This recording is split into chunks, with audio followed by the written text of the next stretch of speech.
if we look, I think there's a happy part of this story is that if we look at lifestyle and try to modify it, which is difficult, but if we educate people and give them resources to say, if you're a smoker, there's lots of aids to help you stop smoking, and particularly in the men, but of course in everyone. Or if you have a very high BMI, there's ways that could be a Mediterranean diet, looking at the calories, exercising more regularly, even positive imaging that if I believe I'm eating less and more active, you're more apt to actually, if you have positive ideology about that, you're more apt to carry through and to get a buddy to go to the gym or go for the walk or to do that workout on TV, the jazzercise or whatever you like.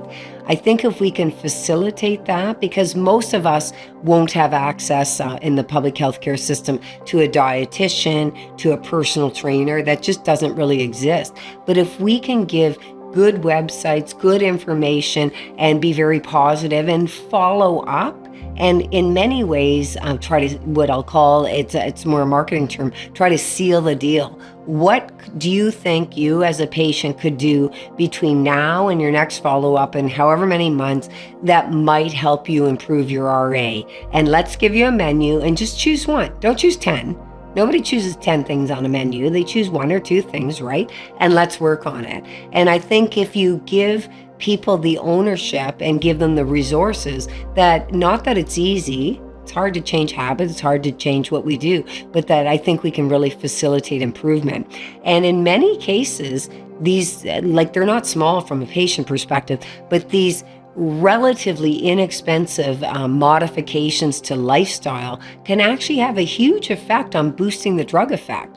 And, you know, we all have stories of someone's come into clinic and you say, wow, you look great, you're feeling great. Last time your fatigue was 8 out of 10, your pain was 7 out of 10, and now both are 2 out of 10, and it looks like you've dropped 10 kilos. What's going on? And they say, you know, my best friend motivated me, or my daughter was getting married and I wanted to fit into a nice dress, et cetera, et cetera. They had a goal in mind and they maintained it.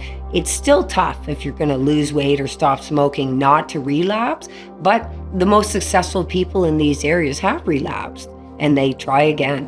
So I think we have to be positive, but in many ways as a physician, we're really not taught what to do. And I listen to TED Talks, I read some literature in the social sciences literature, but it's not really something I know as much about as probably I should, because people are always asking, tell me a diet. Well, they want the diet that makes everything anti-inflammatory and all is well. It's not always realistic, the wishes and desires, but most people are seeking information. How do I help myself be the best I can be? Because I didn't ask for these diseases like rheumatoid arthritis. I didn't ask for it, and I want to be the best I can be.